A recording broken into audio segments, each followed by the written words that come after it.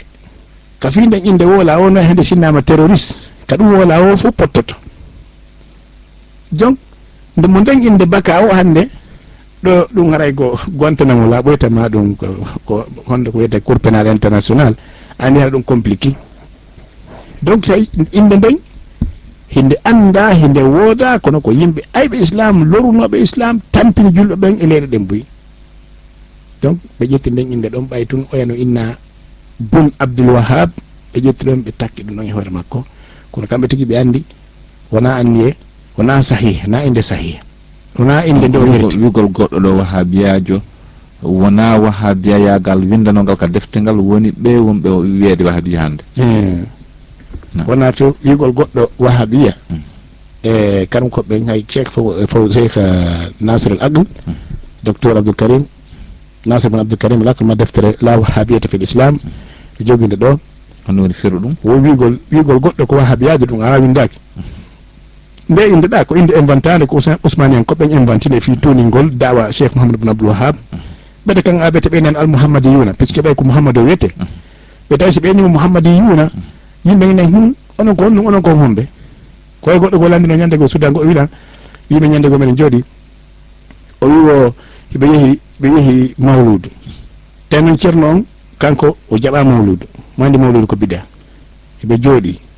wo ɓe waɗi feetol ngu ɓe waɗa feetol ɓe tiɗna fi ɗum moƴƴa sudan goɗɗo go ɓeni adde tawa ɓe addi taɓa ɓe tappi taɓa tun o ceerno uggini wulli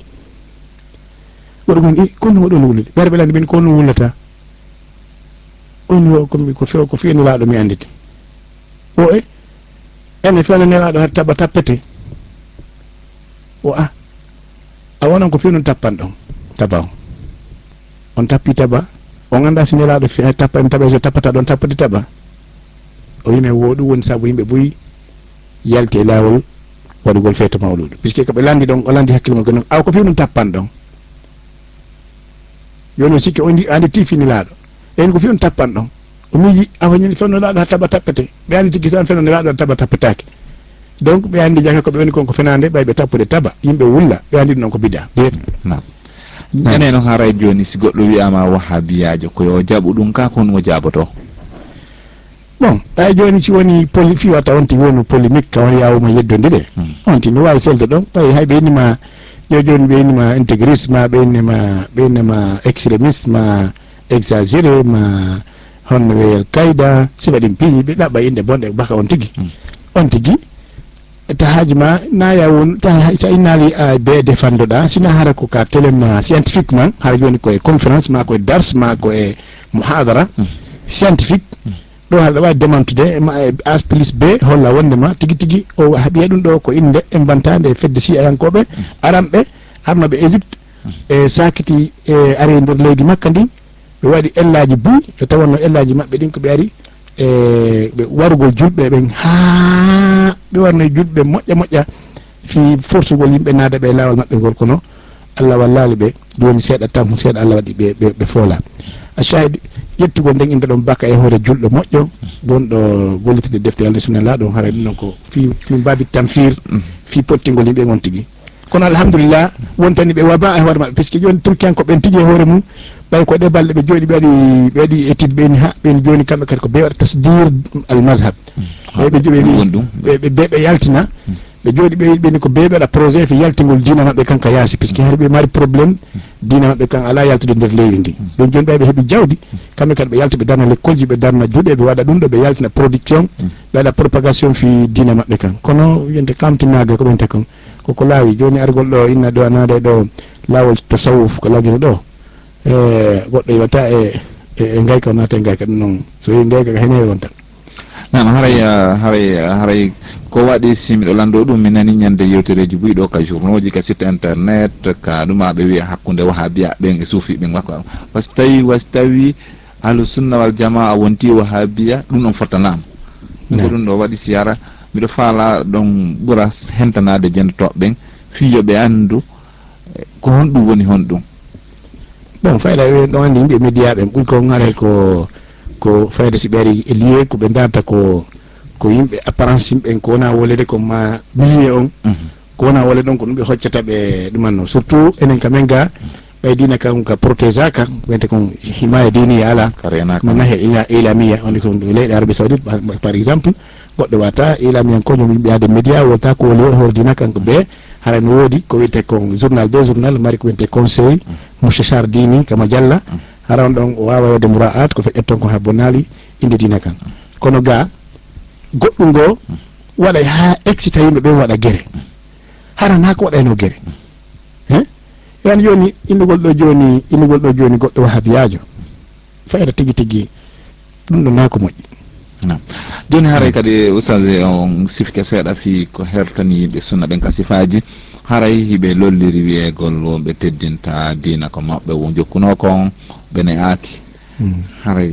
ko honɗum woni ko islam on faami kon e teddingol mawɓe masina ɗum e needi ɗo be seddindira taw hakkude ko wiyete kon ko ɓe al marjiiya sinama ɗo joni teddingol mawɓe ɓen e teddingol ko ɓe jokkuno kon ɗum ko hunde wonde jokkodirde sen fontiɗo joni defte ɗen en daaray hay almam Malik ma imam Shafi'i ma imam Abu Hanifa ma imam Ahmad e yiya to masalaji ɓuy ɗi tawata en jokkali ɓe majji tawa joni en sansi ko jokkuɗen kon koɓe jokki kon enen en jokki goɗɗum ngo e lawol e ngol lawol ɗon hara kon saabu on hara kamɓe ɓe heɓano dalil on ma kamɓe heɓuno dalil on kono dalil on sellano fewde maɓɓe donc enen joni alhamdulillah Allah walli en dalil on selli yeeso meɗen masalan joni ɓe ari ɓe landi imam Malik ɓenni ko hondetima goɗɗo immoto si tawi juulugol ngol hewti yani kandiɗa ka nder juulide ko lewta mbo immotoɗa darɗa fi saffa imam Malik inni wo yimɓe ɓen heno e maɓɓe tiiɗuɗo ɓe maɓɓe sewɗo e maɓɓe tedduɗo mettuɗo imade har saqil en maɓɓe hayfuɗo yontiimo nde o faalawo joni noon tawi hadis no ka Bukhari wolɗo finde goɗɗo immoto ka juulugol tawina ɗum ɗon nelaɗo sallllahu alih w sallam ma kani sahaba la taqumu hatta tarawni taw immo ha yiyonmi yani ko si imam on naati haray men ko yeymo waɗati ko haram ayiyatum ka imam on hoytoy men no darade safino donc na darnugol ngol watta hay men immo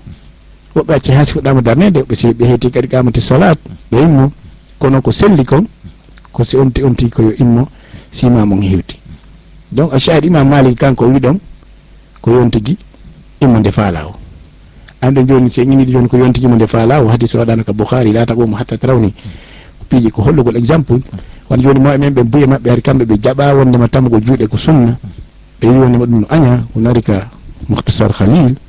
wa kuriha qabdu yedin kamɓe ɓe ndano ɓe firiri ɗum ɗon almuhim ɓe yimi no aña tamugol juuɗe o imam Ibn Abdul Barr ka deftere makko al kafi fi fiqhi al Madina fi fiqhi alimi Madina mo haali fi mum toon ala asas annahu mazhab al malikiya wonde mon aña kono ka deftere makko dalil tigi tigi nde hooli nden noon o winda ɗum toon donc ko ɗum waɗi hay ɓe añimo seeɗa kamɓe malikiyankoɓe Andalus ɓe añimo ɓe jaɓali fayda sakude gandal makko ngal ko ɗum waɗi gandal Ibn Abdul Barr ngal ka malikiyankoɓɓen ɓe neftorali ngal few ko karma koɓe hadis ɓen neftori Ibn Abdul Barr na kamɓe malikiyankoɓɓen kono waɗi malikiyankoɓɓen hadi neftorali mo kamɓe tawi hay komo qallidin ko jogitiɓe ko fina tawa ko wiyeten kom fina tawa mazhabiya on hay so tawi dalil on tabiti ɓe jaɓata kamɓe accudugol koɓe tawno koɓe jokka dalil on donc ɗum waɗi ɓe neftorali kanko Ibn Abdul Barr rahimahullah gandal makko ngal ko gandal hadith tawde ɓe wawno gollirde mo moƴƴa te nda wono hanafiyankoɓɓen kanko koɓe hadis ɓe yaltiɓe maɓɓe ɓe nafi mazhab on ɓe waɗi ko wiyete kon tasil ko argol ka foro uji mazhabu addana ɗum dalilaji dal defte ɗen hono wiyetele mazhabuji ɗin tawa e mazhabuji wiyete kon risuɗi ɗin ka telen dalil e mazhabul hanafiya donc fiwon ɗum karama koɓe hadis ɓen buyi tawi koye hanafiyankoɓe ɓe yaltini defte maɓɓe ɗen ɓe tiiɗini dalilaji ɗin muɗum moƴƴe moƴƴe no hay so tawi dalil loyi kono ɓe geri kala ko wiya ko mazhab maɓɓe toon ɓe adani ɗum dalil donc maliki en koɓɓen kamɓe ɓe heɓali on hidma ɗon tawi no faibli moƴƴa donc ko ɗum waɗi hari kamɓe ɓe añe si on tigui tun janggi dalil ɓe añamo ɓe pottomo hande kadi ɓe wawata gollirde e gandal ko jogui ko nden ɓay ko fi ko hertani ahlu sunna wal jamaa wonɗe yewtude mi faala tun ɗon ɓendine ene ka karmakoɓe ahlu sunna wal jamaa ɓe lutodiri e mawɓe on fof haray ko e dalil ɓe tippi haray ko dalil ɓurɗo sellude ɓe tippi bon masalaji no woodi masalaji tawata ko masalaji mabni ala dalil ɗo masalaji go ko mabni ala lijtihad si tawi ko mabni ala dalil wona joni so witama ko juuɗe no mar dalil ko tawata hiɗo sumugol o jeɓɓe reɓen noon ɗum mar dalil ara ko mar dalil kon ɗum noon sikki ala ko kamɓe koɓe woli kon ko ɗum woni gonga hara ko homɓe ko woli ko woni gonga kala koɓe jokkuɓe daliɓe ɓe wiyata ɓen hannde sukaɓe wonmaɓe inta wahabiyaɓe maɓe inata ahlu sunna fayda on inde ɓe ala jaɓdeni gol yimɓe ahlu sunna puisque minani goɗɗo ne wo ɓe wonɓe wiyata do ahlu sunna wona gomoɓe ko ene woni ahlu sunna kamɓe koɓe wahabiyankoɓe ma koɓe ahlul jadid walla mi anda hono donc ayne balɗe goɗɗo nanno ina ɗo ɗe nokku goo wo goɗɗo no wiɗo yaltiɗo deftere o wi o siya ɓen no yaltin deftere on nanda kono ko Tijani Sama wiima hon nani wo deftere ashia hum ahlu sunna subhanallah ina ɗum ɗon nden non deftere hayso nde yaltinaka lagin ɗo puisque wiigol ko ahlu sunna wona carte na windigol carte d'identité won joni ɓe lamdo profession ma ko on wiya komi commerçant yo na ɗum woni ahlu sunna har neɗen on pon ɗon ko sakkitorde pour yani khasais ahlu sunna wal jamaa annahum min alamati tasannun annahum ya'malun بالدليل حتى قال أهل العلم عند أهل السنة والجماعة بل كبار أهل العلم من أهل السنة قالوا الإيمان قول وعمل العمل مهم جدا إنك أهل السنة والجماعة قل تريقون نكاري كتوادون خسيسة ماندي جميلي na carte wigo joni a kaari ko sunniyankojo winde carte d'identité on joni si ɓeydi joni kamɓe woni haala sunna windugol ɗi deftere yaltina fi ɗum na ɗum won sarti safala moƴƴina winda ka netti safala winde e deftere waɗa safala utay sen télévision wola ɗon gila bimbe hakkikiɗe na ɗum won sarti en ko honno anta tamal bin nusus walla ma tamal bin nusus sa gollitirugol dalilaji walla alaade golfirde sa gollitiriɗi alhamdulillah ko ahlu sunna sa gollitiraɗi na ahlu sunna anta ahlu ra'yi idan en andi annasu sinfani sinfun yimɓe ɓen ko façon ji ɗiɗi ko yimɓe ahlu sunna wa yimɓe wiyete kon ahlu ra'yi ahlu ra'yi ko ɓe wiyete kadi ahlul ahwa yani ahlu ra'yi min babi takhfif mi hoyfintumo on sina ɗum yani kullu man khalafa sunna la yuqalu ra'yi min ahli ra'yi kono sinnama ɗo joni ahlu sunna en andi ɓen ko jokkuɓe dalilaji ɗi gollitiroɓe ɓen kala ko windi ɗum ɗo no selli en laaɗo sallllahu alih w sallam harantina wakkille o gollitira ko ɓe woni ahlu sunna hayso ɓara carte haysi o ɓara carte d'identité ka windi wondema ko sunni wona moƴƴingol carte ngal wiya kañum ko sunni on sarti buy ko sikkaɗo joni yaltogol inna kañum awa no ɓe windirde deftere ɗoɓe yaltina ɓene kamɓe ko honno ko ɓe kamɓe woni ahlu sunna ɗum ɗon goto nanantaɓe ɗum abad ma yakun an ahli sunna woɗɗitiɓe sunna ɓen fof ko ɓen ɗo ɓuuri woɗɗitade sunna haray ko no mi wiirno noon ka fuɗɗode cheikh alhafiz Sow haray hande inchallah en tongutu ndeɗo lowre nde yeeli heɓen fajo ɓangguinen ɓuuri ni e ko honɗum woni dina haqiqa kan e ko honɗum kadi woni ko morta kon e muɗum haray ɗe weltani ka technique to oɗo wiyeteɗo Mahmoud Mansari haray ɗimintaji heddiɗo inchallahu taala hatta audité lande ɗen haysko landal ma lande ɗiɗi e jentiɓɓen ɓeyɗo 623 62 62 63 655 55 10 55 669 88 46 46 haray ɗo way noddude gila joni lando si tawi no mari ko falɗon faminede e ko yewiti e nder toɓɓere ɗo haray Bonheur FM no auditani on ligne on assalamu aleykum wa rahmatullah allo assalamu aleykum ko Mamadou Hadi Diallo Lambaye. Naam, waɗu toon juuta fota meɗen ɗiɗi on lando hen. Ko ɗuma fiiɓe accittoɓe juuɗe juuɗa kede ma dalil silo ɗo ha hewto ene laaɗo mina ni goɗɗo noon o mari dalil ha tuggoyɗo ene laaɗo ko ɗum noon mum alandetade. aw jaram. باختصار ربنا لنا on dalil ala hewtede nelaɗo sallah sallam fi accitigol juuɗe juula nam aray fi yeeso kadi so ɓeni ɓe mar dalil taw seedo ɗon wiyeɓe hollu on ɓayi goɗɗo si goɗɗo wiide mar dalil yo dalilaji ɗin kadi no seedi tawi ɓe hollu on aray ɗon daɓɓiɗay ɓe mara dalil hewtede nelaɗo sallah sallam fi ɗum nam 623 assalamu aleykum. Waaleykum salam. Naam. Abdoulaye Bari Matoto. Naam, mbeɗo jenti on. Ko mi heeri on.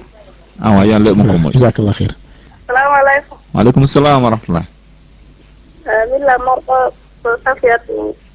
Simbaya. Naam, mbeɗo jenti on. Milla landi ɗo si chrétien jo defi meldima sino daggo ko ñama. Awa jarama. si tawi hara hina e nder sha'air maɓɓe ɗi hara na